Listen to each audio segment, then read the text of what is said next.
Olá, queridas mulheres, tudo bem com vocês? Hoje vamos bater um papo sobre miomas, os miomas através da visão da medicina chinesa e das constelações familiares. Bom, os miomas são considerados tumores benignos e estima-se que entre 4 mulheres, uma já teve o seu diagnóstico na sua idade fértil. Então, realmente isso é um dado bem interessante, bem relevante para a gente observar, tá? Para a medicina chinesa existem 3 tipos, então estagnação do Qi do fígado, estagnação de sangue e umidade fleuma. Estagnação do Qi do fígado, umidade fleuma, estagnação de sangue, vocês já ouviram esses nomes por aqui, né? Então eu gosto de trazer isso para vocês entenderem que a medicina chinesa não enxerga a gente tipo mioma, endometriose, eles enxergam você como estagnação do Qi do fígado. E se vocês sabem, né, vocês já viram, perceberam, que a estagnação do Qi do fígado, por exemplo, tem várias subcategorias ali. Então, mulheres que têm TPM, mulheres que têm dor nos seios, isso não é uma regra, né? Mas tem essas possibilidades. Quando o Qi está estagnado, então elas vão ter esses desconfortos. Então, assim, é legal trazer essa visão, porque é importante, porque isso acaba desrotulando a gente, né? A estagnação do Qi do fígado são mulheres que vão ter provavelmente fluxo muito abundante, podem ter dores de cabeça.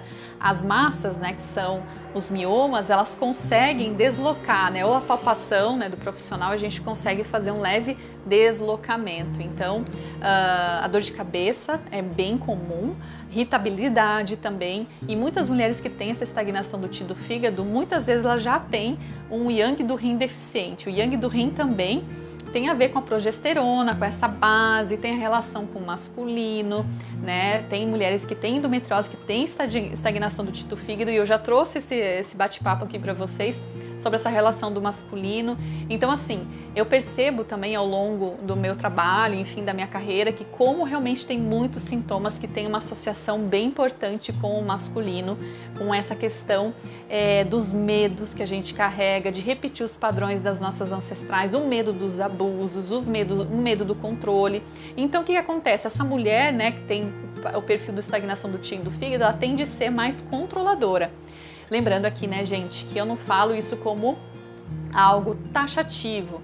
É importante vocês trazerem essa reflexão, que eu gosto só de... Se você se identifica com o que eu tô falando, ótimo, né? Traga isso pra tua vida, para o teu autoconhecimento. Se não, não tem problema nenhum, tá? Isso aqui são só observações que eu acompanho aqui em consultório.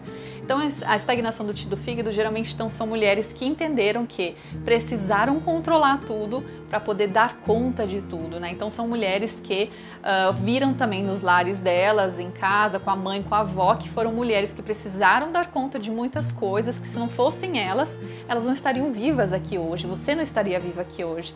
Então, esse controle é um padrão que precisou existir. Então, logo você, através do teu sintoma, ele vem para te convidar para você olhar para isso e permitir soltar, né? É claro que isso não é tão simples, mas o mioma, qualquer desequilíbrio do físico, ele sempre vem com um convite para te convidar, né? Para você soltar as coisas, para você liberar ou confiar no masculino, né? Ou confiar no que esses homens têm para oferecer. Obviamente que, Michele, mas eu venho de um lado onde teve muitos abusos ou coisas muito difíceis de lidar. Sim, não é fácil, né? Então, assim, isso tudo são possibilidades para autoconhecimento e não é uma coisa, não passe de mágica.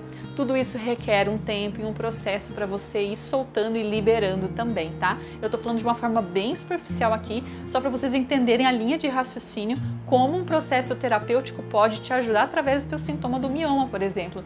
Como isso você já pode levar para sua terapia ou para uma sessão de constelação, né, para você conseguir ir liberando esses traumas ou essas dores, tá?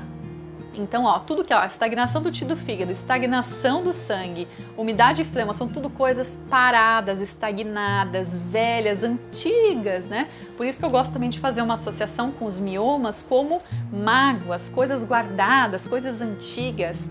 As mulheres que têm já estagnação de sangue são mulheres que já têm dor ao evacuar, então uma dor anal, em agulhamento, assim, a sensação é de muito desconforto. Elas já vão ter um sangue com coágulos, né? Então vamos lá, estagnação do sangue, então as pelotas, as coisas paradas, né?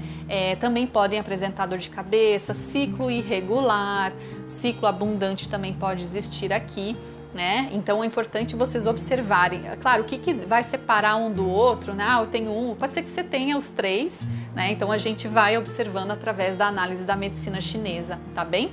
Umidade e fleuma são mulheres que já têm um quadro de sobrepeso, pode ter alguma síndrome metabólica, elas já têm um quadro de umidade mais agravado ali, então assim, elas têm as massas abdominais e já são mais difícil de você deslocar, são massas mais duras e consistentes, tá? Também tem essa relação com as mágoas, né? Então, assim, é muito importante vocês observarem se vocês se identificam com um desses três para ver como que faz para você se conhecer, né? Como uma ferramenta realmente para você liberar e soltar essas histórias, tá? Eu percebo também, né, no caso os miomas, tem uma relação também, não só eu percebo, mas todos os profissionais que estudam e trabalham com a questão dos miomas, é a questão da predominância estrogênica, né? Então, assim, predominância estrogênica nada mais é do que uma relação com essa prevalência do estrogênio. Então, o que acontece? Então, mulheres que precisaram dar conta de tudo, até fiz um texto sobre isso, né? Então, o estrogênio fica abundante e a progesterona fica pouquinha. Eu sempre falo que é uma dança, né, do yin e do yang, né? O yin seria o estrogênio e yang seria a progesterona. Os dois precisam estar em equilíbrio. O yin, né, no caso o estrogênio, ele é mais evidente na fase 1 e 2, né, na fase menstrual e fase pré-folicular, e fase 3, fase 4, que já começa a transição, então, a potência ali desse yang. Se existe essa predominância estrogênica, então vocês já estão ligadas aqui, que tem essa necessidade desse feminino que tem que dar conta de tudo, e a progesterona, que seria o símbolo do masculino, é como se ele ficasse oprimido, tipo, ai, você não tem espaço aqui, né? Então, assim, tem essa relação com o masculino bem evidente, né? Então, a predominância estrogênica, eu falo que são mulheres que precisaram dar conta de tudo, precisaram realizar muitas coisas, e agora o corpo tá falando assim, olha, né? Isso já foi o suficiente, né? Isso no passado foi importante, foi questão de sobrevivência, mas agora aqui onde nós estamos, a gente já pode cada vez mais soltar a mão do controle e permitir que esse masculino possa também fazer a parte dele, ou então começar esse processo de confiança no masculino, né? Então olha como o nosso corpo ele fala brilhantemente com a gente o tempo inteiro.